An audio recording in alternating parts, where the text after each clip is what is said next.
Everyone, I'm happy to present a solid first quarter of this year with continued progress on many fronts. If we take a look at the financials, then revenues came in at 3.7 billion. Our adjusted EBITDA came in at 1.1 billion, and our GAAP diluted loss per share was 86 cents, and our non-GAAP diluted EPS came in at 55 cents. The free cash flow came in at $117 million, and we're happy to show you that the debt reduction continued, and net debt is now reduced to 20.7 billion. Our 2022 revenue outlook has been revised slightly downward, mainly due to foreign exchange headwinds. All the other key components, as we will show you later, are being reaffirmed. On the business side, we were very happy to see continued growth of Austedo prescriptions growing to a new all-time high, and at the same time, we also saw a growth in market share for our other key growth driver, Ajovy, where we saw strong developments in Europe and also nice progress in the US. In Europe, our generic and OTC markets were recovering following the easing of COVID-19 restrictions. So we saw a comeback of volumes and a nice continued strong market position in all key markets. In North American generics, we were very happy to launch the new generic Revlimid, which did very well, and that was partly compensating for the lack of Teva and Atripla sales that we had last year, and also a decline in ProAir sales. Our biosimilar pipeline is progressing very nicely. We're excited about biosimilar Humira, which we now have a settled entry date of July 2023 for next year, and of course we have there a pending FDA approval. If we move to the next slide, then you can see a highlight on the opioid litigation. As you all know, we have settled in Rhode Island in March, and we also settled in Florida in March. And we have, based on this, also changed our accrual on the balance sheet, and Eli Khalif will comment a bit on that later. There are two ongoing trials right now, one in West Virginia and one in San Francisco. Both are bench trials, which means there is a judge presiding over it. There's no jury. Our experience with bench trials recently has been positive. We had the trial in California, in Orange County, where we won a clear victory. And there was also J&J that appealed to the Oklahoma Supreme Court, which was also a bench trial, where there was also a win. We are in ongoing negotiations, and we are hopefully that we can settle this with a nationwide settlement for all states sometime before the end of this year. If we go to the next slide, then here you can see our revenue development. And you can see that in the first quarter, we had two, you could say, negative developments compared to the first quarter of 21. One was that the exchange rate between Europe and US, between the euro and the dollar, worsened. So there was a significant increase in the dollar value in euros. And that basically meant that the reported euro sales in dollars is down. In underlying currencies, the sales are actually up, and we see, as I said before, a positive development of volumes in the generic space in Europe. In the US, the key difference here is really, like I mentioned before, that we had Teva and Atripla sales in the first quarter of 21, and we have had Revlimid sales in the first quarter of 22, but not to the same extent. And in international markets, you see a very stable development. If we go to the next slide, then here, as I comment on Austedo, you can see that we have an all-time high TRX count in the end of the first quarter. If you look at the revenues, then we had the usual swing there, where the first quarter is always low, and there are really two main reasons for it. One is the spec buying that we see in the fourth quarter due to the fact that we traditionally now take our price increases in the very first week of the year. And the other one is the fact that the donut hole affects reset of patient deductible programs, and therefore we see less demand in the first quarter. We expect the demand, of course, to swing back up as it has done all years based on the prescriptions, and we are still maintaining the outlook for Austedo for the year of $8 billion in sales. If we go to the next slide, then here you can see Ajovy, and in the US you can see that we also there have an all-time high of the TRXs, and you can also see that in Europe we have an all-time high of the monthly volume market share, which is now up to 30%. I've said before that we are expecting to see a third of the market in all key markets, including Europe and US. So we are really aiming for at least a 33% market share in both North America and Europe, and we are slowly getting there, which is very, very nice. You can also see here on the sales numbers that the sales in Europe are now getting up and being close to the US sales, and we expect that to continue going forward. So we see very positive both profitability and momentum in Europe. If you go to the next slide, then we have the news here that we communicated some weeks ago that we received a CRL on risperidone LAI. So we will be answering the questions that we got from FDA. We expect that this could cause a delay of a refiling with some up to 6 months, and then probably a 6-month review period. We still have strong belief in the concept and in the efficacy, so we still believe to get this product approved, but there will likely be a delay of up to 12 months on it. Another thing you can see here is illustrated on the next slide, and that's the fact that we have a very broad biosimilar portfolio. We have 13 biosimilars in development now, 7 in-house programs, and 6 that we have from partners. And of course, we're very excited about the big launch that's upcoming next year, the Humira launch. We now have a settled entry date of July 2023. And as you know, this is a very good product. It's the high concentration version, citrate-free and interchangeable. So we are looking forward to that. We think we are still seeing very good performance on the ones we have launched. So Truxima is doing exceedingly well in the marketplace, still holding on to something like a quarter of the Rituxan market. And we're also happy now that this year we will see a launch in Europe of a Lucentis biosimilar. So all in all, it's going very well on the biosimilar side, and longer term, of course, we are aiming for addressing some roughly 80% of the value in biologic products going off patent, both in North America and in Europe. On the next slide, you see another important element of our restructuring, which is basically, you could say, post the patent cliff of Copaxone to get our operating margin back up where it should be. And as you know, back in 2018, we set a target of 20%, and you can see here now that we're getting very close. And just for the record, I would like to say, even though the graph could look like it's flattening out, then of course we're not going to stop at 28. We will set new long-term targets, which will be an improvement, and we will communicate those targets within the coming year.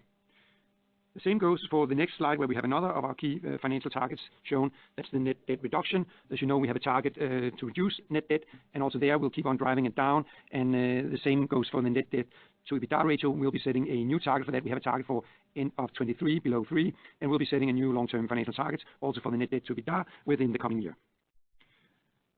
On the next page, you can see we're making a little commercial for our upcoming ESG progress report, which will come out in about a week's time. And we've been working very hard on this for a number of years, and we are setting some very ambitious targets. We're also making sure that our ESG performance is linked to executive compensation. We also have secured now that our, you could say, our financing, our debt is linked to sustainability. Eli Khalif will tell you later on about our new RCF, which also has a sustainability element. And all through, we are very happy about our performance, and we're also happy that it's been seen outside the company. So we see improved performance on our ESG ratings, which of course is a good sign that we are doing the right thing. If we go to the next slide, then that's a slide that those of you who follow the company, you've seen it many times. We've shown it since 2018. It's our long-term financial targets. There's no change here. And the only change is sort of a little commercial here also, that within the coming year, we will come up with new long-term financial targets taking us into the next 5-year period. I look forward to that, of course, and I also look forward to meeting these targets at the end of 2023. So with that, I'll hand you over to Eli Khalif. Thank you, Kåre, and good morning and good afternoon to everyone. I'll begin my review of the first quarter of 2022 financial results on slide 16, starting with our GAAP performance. Revenues in the first quarter of 2022 were 3.7 billion, a decrease of 8% or 5% in local currency terms, compared to the first quarter of 2021. This decrease was mainly due to a lower revenues in our North America segment, mainly driven by generics products and Copaxone, partially offset by higher revenue from ANDA and generic products in our Europe segment. We have been seeing generic product launches for Teva towards the end of the first quarter. However, the decrease in our revenues from generic products in North America is still affected by the low number of launches in 2021. In Q1 2022, we recorded a GAAP operating loss of 713 million, compared to operating income of 434 million in Q1 2021. GAAP net loss of 955 million compared to a net income of 77 million in Q1 2021.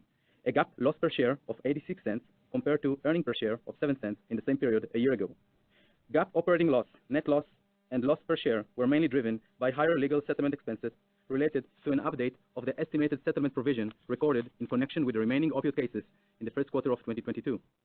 Foreign exchange rate movements during the first quarter of 2022, including hedging effects, negatively impacted revenue and GAAP operating income by 133 million and 56 million respectively, compared to the first quarter of 2021. This was a result of impact of the stronger US dollar, especially versus the euro. As a reminder, approximately 50% of our revenues came from sales denominated in non-US dollar currency. Turning to slide 17. You can see that the net non-GAAP adjustment in the first quarter of 2022 were 1,564 million versus 621 million in Q1 2021. Non-GAAP operating income, net income, and earnings per share for the first quarter of 2022 were adjusted to exclude these items. Notable non-GAAP adjustments include legal settlement of 1,124 million, mainly due to an update of the estimated opioid settlement provision mentioned above. Amortization of purchased intangible assets totaling 200 million, the majority of which is included in cost of goods sold, and impairment of a long-lived asset totaling 165 million. Moving to slide 18 for a review of our non-GAAP performance. I've already discussed our first quarter revenues, which total approximately 3.7 billion. Now let's move down to the P&L and look on the margins. Despite a 7% quarter-over-quarter decline in non-GAAP gross profit, our total non-GAAP gross profit margin improved to 54.2% compared to 53.8% in Q1 2021. The increase in non-GAAP gross profit margin was mainly driven by our continuous efforts to improve our cost of goods sold, network consolidation activities, as well as a change in product portfolio mix in our international market segment, partially offset by unfavorable mix of generic products in our North America segment and the lower revenues from Copaxone. Our non-GAAP operating margin was 27.7% versus 27.1% in Q1 21. This increase was driven mainly by higher gross profit margin mentioned above and lower operating expenses, which I will discuss in the next slide. We ended the quarter with a non-GAAP earnings per share of 55 cents compared to 63 cents in Q1 2021, mostly due to lower revenue, which were negatively impacted by 133 million from exchange rate fluctuation. Turning to slide 19. We see that our quarterly spend base declined by 257 million, or 183 million net of FX. Most of the decrease was due to a lower cost of goods sold, partially related to lower sales, as well as to our ongoing efforts to transform our global operational network. Lower operating expenses also contributed to the decline in our spend base, mainly due to the ongoing active management of such expenses. we expected the overall annual spend base to remain below 12 billion as we continue to focus our efforts on reducing and optimizing our cost of goods sold. These ongoing efforts are expected to help us partially mitigate the global macroeconomic headwinds, including inflation and higher cost of labor, and eventually lead to stabilize our operating margin above the level of 27% in 2022, which is the ultimate goal of 28% operating margin by end of 2023. Turning to free cash flow on slide 20. Our free cash flow in the first quarter of 2022 was 117 million. Teva free cash flow tends to face headwinds at the start of the year due to unusual timing of annual bonus payments out of the first quarter. In addition, we face challenges due to timing of certain items related to our working capital as a result of operational ramp-ups in relation to our annual production plan. Today, we are reaffirming our 2022 free cash flow guidance, which we provided in February. Our 2022 free cash flow is expected to be in the range of 1.9 billion to 2.2 billion. We expect our free cash flow to pick up during the next 3 quarters as we continue to drive working capital improvements. We remain on track to achieve our objective of 80% or greater free cash flow conversion by the end of 2023 as part of our long-term financial targets. Turning to slide 21. Our net debt at the end of Q1 2022 was 20.7 billion, compared to 20.9 billion at the end of 2021. The decrease in our gross net debt was mainly due to exchange rate fluctuation. Our net debt to EBITDA slightly increased, coming in 4.29 ratio times of Q1 2022. However, we expect it to be further decline as we continue to make progress towards our 2023 target of being below 3 times by the end of that year. Debt reduction continues to be our primary focus and main use of cash. Upcoming maturities include 1.4 billion in 2022, which will be covered by our liquidity and expected cash flow generation. I would like to inform you that we recently entered into an unsecured syndicate sustainability-linked revolving credit facility of 1.8 billion, replacing our existing facility. It is linked to sustainable performance targets and reinforce our continued intention to establish a direct link between our corporate responsibility commitments and our funding strategy. So now, turning to our non-GAAP financial outlook for 2022 on slide 22. While we have experienced some recovery in many countries and products from effect of the global pandemic, we are unfortunately also seeing a strong foreign exchange headwinds affect our results. At current rates, we expect foreign exchange to have unfavorable impact on revenue. Therefore, we believe at this time it is prudent to adjust our guidance range for a full year revenue from the original range of 15.6 billion to 16.2 billion to the new range of 15.4 billion to 16 billion. This lowers the midpoint of our range by 200 million. The new range includes an adjustment to our full year expectation for global sales of Copaxone, for which we are lowering our guidance by 100 million to 750 million due to increasing generic competition in the United States and the availability of alternative therapies, as well as continued effects of foreign exchange fluctuation. For our 2022 financials, operating income, EBITDA, earnings per share, and free cash flow, we are reaffirming the range provided in February. We expect a gradual pickup in the second quarter following the first quarter, which is expected to be the lowest of our 4 quarters for sales and margins.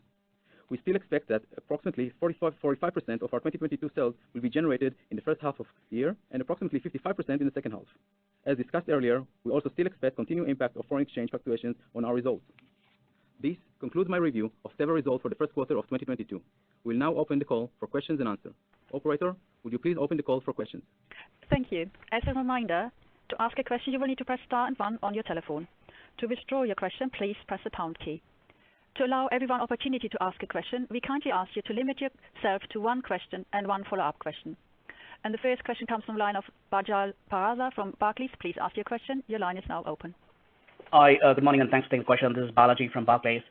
Firstly, on global opioid settlement, Kåre, I couldn't help notice that you seem to call out a more specific timeline this time around for the first time, stating that you expect to see a settlement by the end of the year. So could you give some incremental color around the progress that you're seeing, at least to the extent that is disclosable? And what role will the state settlements play as you go towards this date?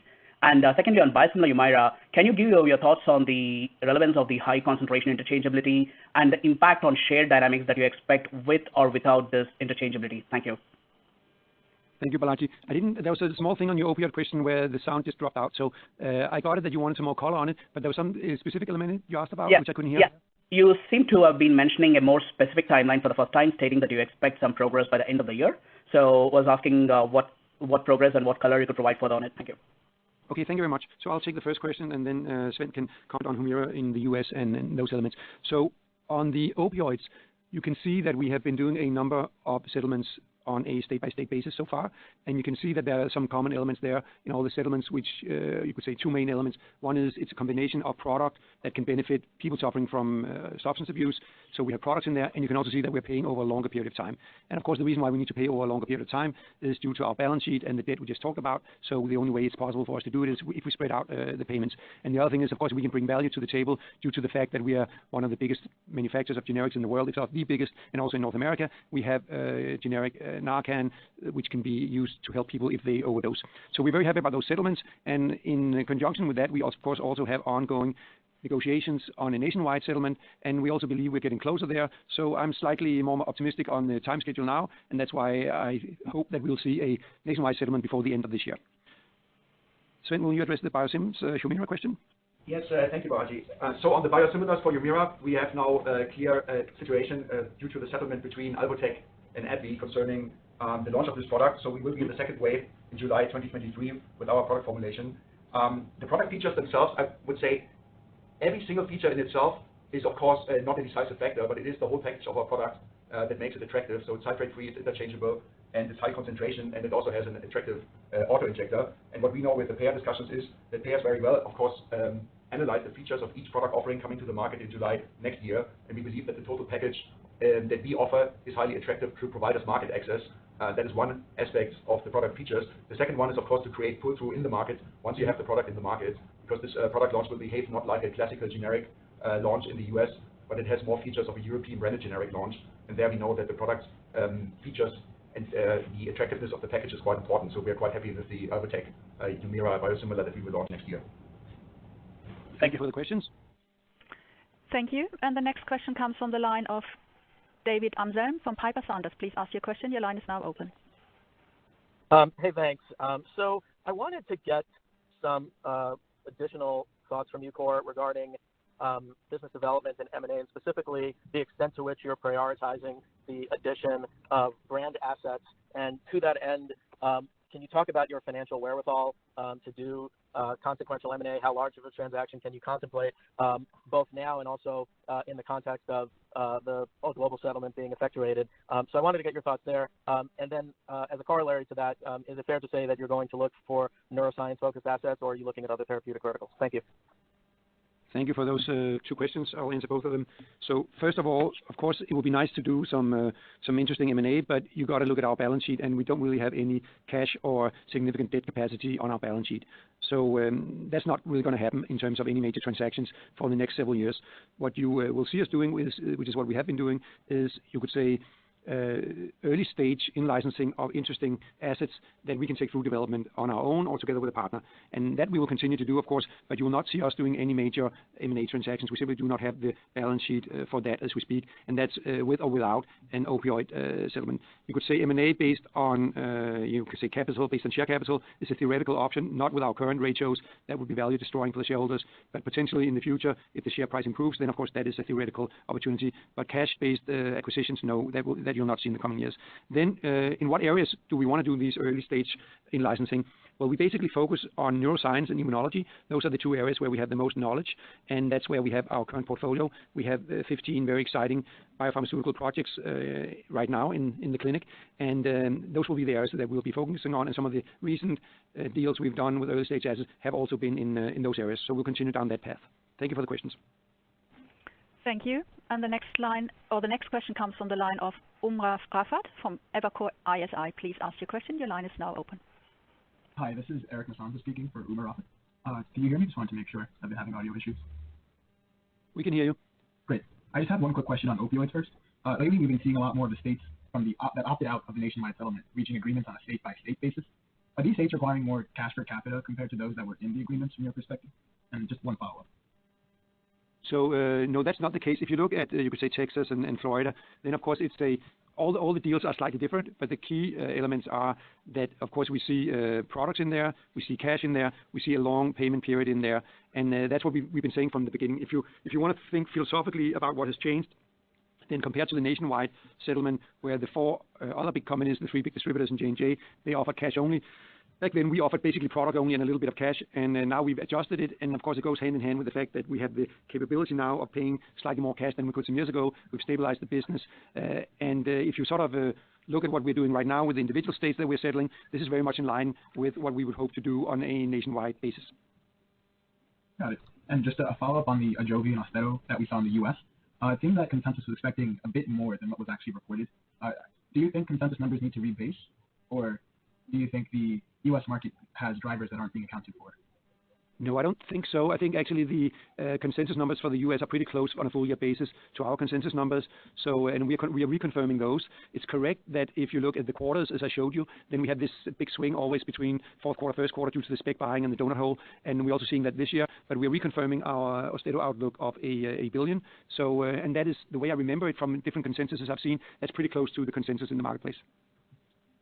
Got it. Thank you. Thanks for the questions. Thank you. And the next question comes from the line of Chris Scott from JP Morgan. Please ask your question. Your line is now open. Great. Thanks. Just two for me. I guess first on the next set of guidance targets, I know you're going to give that later this year, but it seems like the past 5 years were kind of about stabilizing the business, really focused on margin improvement. I guess high level, as you think about kind of post-2023, does the focus pivot more to top-line growth, or is it still going to be a very margin-centric story? I'm kind of asking for maybe a bit of a preview of how to think about kind of Teva longer term, and I know we'll get more details later this year, but any color there would be appreciated. And then the second one for me was on the quarterly revenue progression. You're talking about this kind of 45-55 split for the year, which I think is a bit more back-end loaded than we typically see. I guess how much of that ramp is tied to products where you have, I guess, full clarity on approval and are more commercial execution related, versus how much of that is tied to assets where maybe you're still waiting for approval? I'm trying to get a sense of just the risk tied to FDA or regulatory on getting to that second half ramp. Thanks so much. Yeah, thanks for those questions, Chris. So I'll give it a shot at both of them, and then Sven can give some additional color to the last one.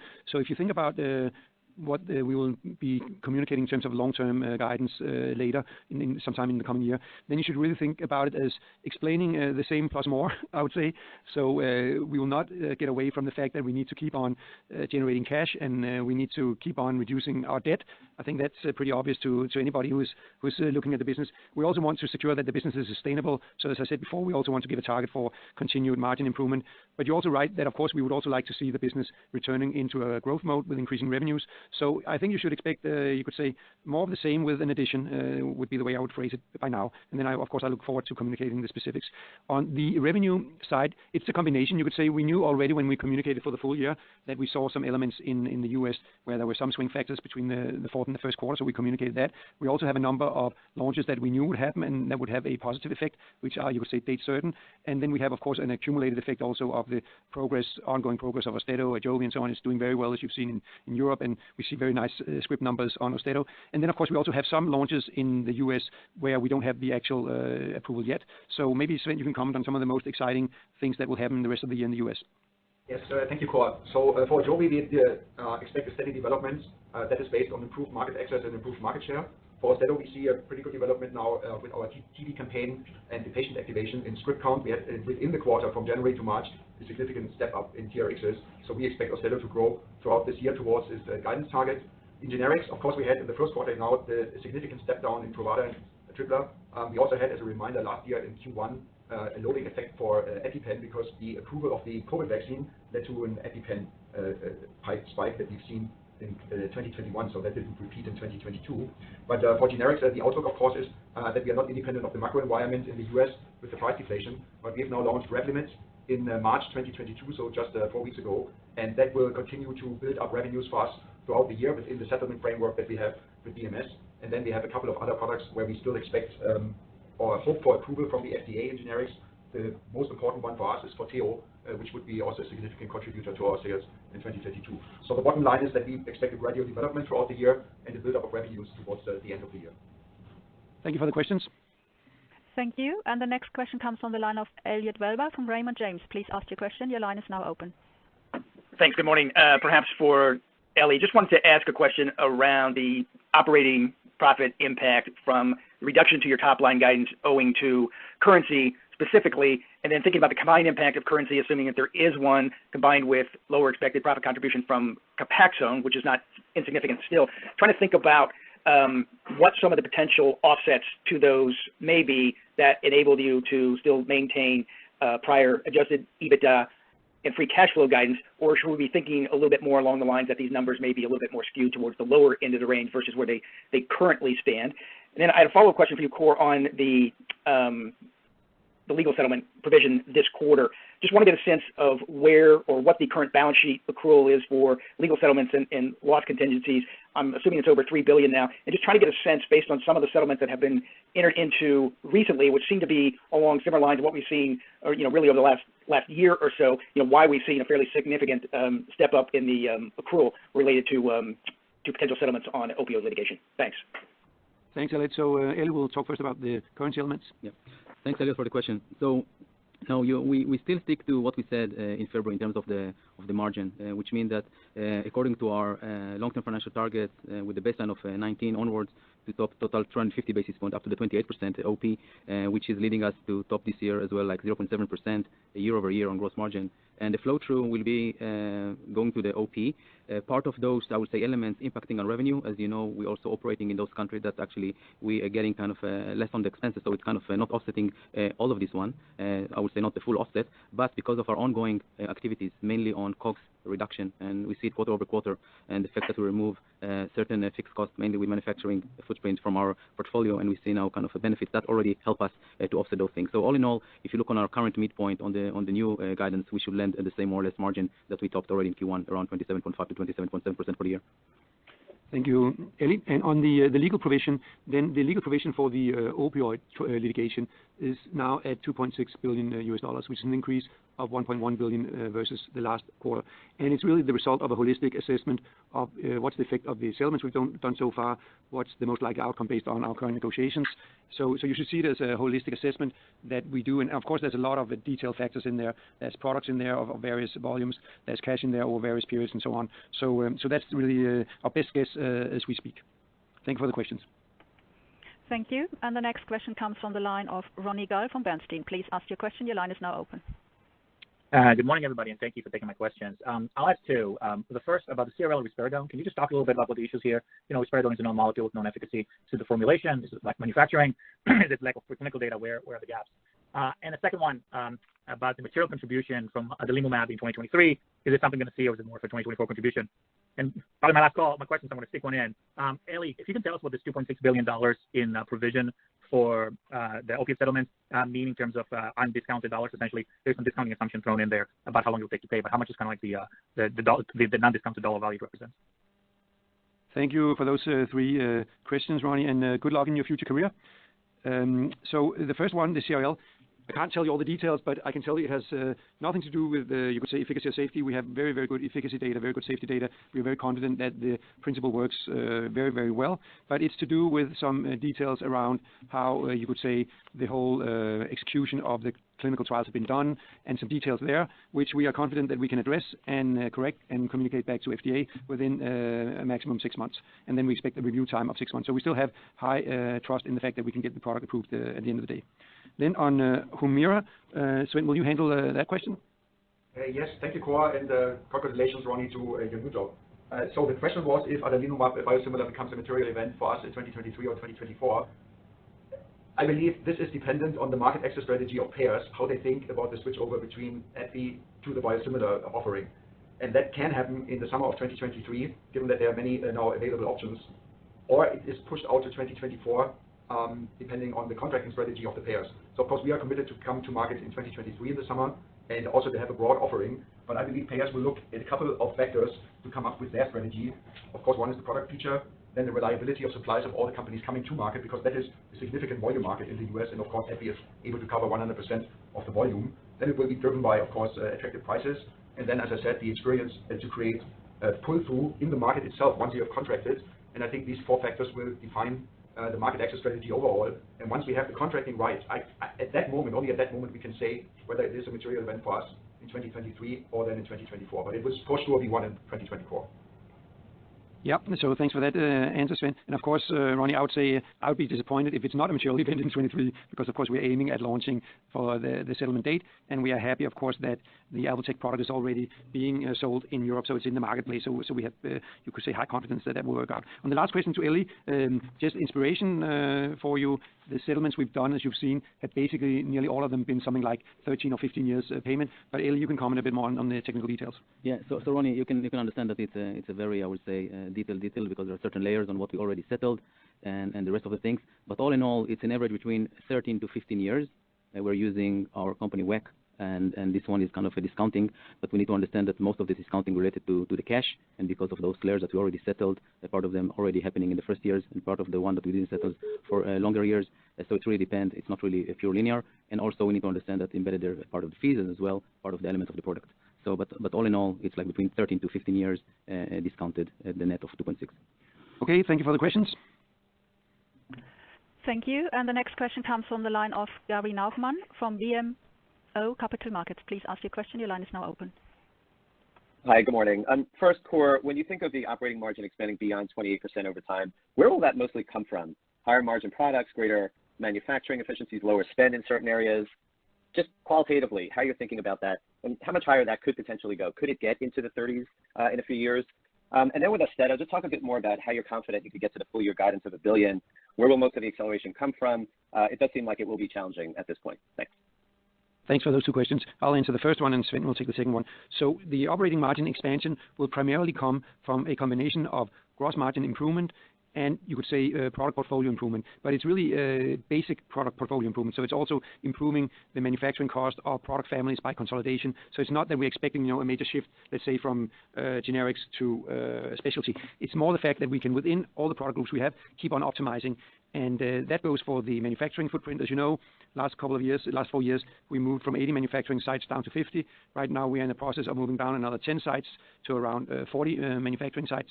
And we'll keep on optimizing, and we'll also keep on optimizing our product portfolios. So all in all, the majority of the benefit will come from gross margin improvements, and there will be limited improvements on, you could say, the commercial cost structure, because that's relatively lean by now, and we don't see the same magnitude of improvements. If you then speculate how much improvement can you see, then it's my experience that when you haven't reached sort of the world-class situation on your manufacturing, then you can do something like 50 to 100 basis points per annum, and we will get back to you with some more firm targets in the coming year on what our long-term financial target for the operating margin will be. On the Austedo, maybe Sven, you can give some details on how we see Austedo developing and why we are confident that we can meet the $1 billion sales guidance. Yes, our guidance implies that we have a growth in sales of around about 30% versus 2021. Our script count went up in quarter over quarter by 27%. Also, when you harmonize over 2 quarters the sales to eliminate the effect of the spec buying and the donut hole in Q1 and Q4 of last year, we also see that the sales are absolutely on track with around about plus 32% over these 2 quarters. And for that reason, I'm quite confident that we can get to $1 billion sales with Austedo in North America. And maybe we should just add in the sort of known fact that, of course, one of the key things driving increased scripts and volume for Austedo is tardive dyskinesia. There are only 2 products approved for tardive dyskinesia in the United States. Austedo is one of them. And right now, we are estimating that significantly less than 10% of the population or the patient population suffering from tardive dyskinesia are getting therapy. So there's a huge unmet potential among the 500,000 people suffering from tardive dyskinesia in the United States. So there's a huge unmet medical need there, which we will be more than happy to, of course, satisfy. Thank you for the questions. Thank you. Thank you. And the last question comes from the line of Jason Berbery from Bank of America. Please ask your question. Your line is now open. Hey guys, thanks for taking my question. This is Bhavin Patel on for Jason Berbery. So my first question is on U.S. Humira. We're hearing a number of players increasingly talk about the importance of supply commitments in a market like this. Could you talk about your strategy and the percent of the market a supplier needs to commit to providing the biosimilar to? And then on generic Revlimid, could you speak to the extent that Teva could have preferential volume position versus other generics in 2023 or beyond? And then finally, if I could fit one last in, I'm just wondering if you could provide some insight as to why Austedo sales are so volatile quarter to quarter. It looks like $154 million last quarter versus $282 this quarter. Is it driven by the stocking patterns or phasing on patient assistance program impact? Thank you. Thank you for those 3 questions. I think that Sven will do the majority of the answers here. I'll just say that in general, when you talk about biosimilar products or for that matter, competing biologics, then of course it's always important to have some firm commitments on supplies. And if we look at where we have been competing recently with the biosimilar to Rituxan without Truxima, then we have been targeting from the beginning that we would have a double-digit volume share, and right now we have around a quarter of the market, and that's really what we've been going for. And you can see some patterns, of course, in what's realistic to get when you have a multiplayer competitive situation, and from that you can sort of deduct a range of volumes that you need. But I will leave that question and the other questions for you, Sven, to answer. Yes, the first one was on the supply commitment, supply chain question regarding Humira biosimilar. So our partner is here, Alvotech from Iceland. They do the drug substance manufacturing and also the drug product manufacturing, and we are the commercial partner in the US. This is how it is set up. Humira from Alvotech is already approved in the European Union, and it will be launched before we come here to the US market. That gives us some confidence that the supply chain reliability should be there, and that we have a good understanding about how much volume we can supply to the US market. There's of course also a plan about how volume will be ramped up over time for this product, so we have clarity in that aspect as well. And then the volume commitment that we can do in here for the US is dependent on our market access and contracting strategy. So that will be something that we will balance for the product launch next year. But we are quite confident that we will be in shape for this product launch. So the other question was on the Austedo sales volatility. We talked about that before. Of course, we had the spec buying effect in Q4 of last year, and then you always have an inventory let's say, reduction on the wholesaling channel in Q1 this year. We've seen this every year. In addition, there is the donut hole effect that comes in January, February of this year, and that leads to the sales volatility of Austedo. Overall, as I said before, the script count is on track and is actually growing very gradually according to our plans. So for that reason, we are confident that we will reach our sales target. And I think there was a third question, but I don't recall. Yeah, there was a revenue limit where we have a volume-based settlement, and yes. You can correct me if I'm wrong, Sven, but the way I remember it, there's a volume limitation this year, but also in 23 and 24, and then in 25, that's no longer the case. And there will also be other competitors, which, from what I know, also have some kind of volume restriction. So we'll probably see all-out competition in 25, and we'll see some, you could say, volume limitations for us in 23 and 24. Yes, that's correct. So thank you for those questions. Thank you. That does conclude our question and answer session. Please continue with your closing remarks. Thank you, everyone, for listening in. It was a pleasure, and we'll see you next quarter. Bye-bye.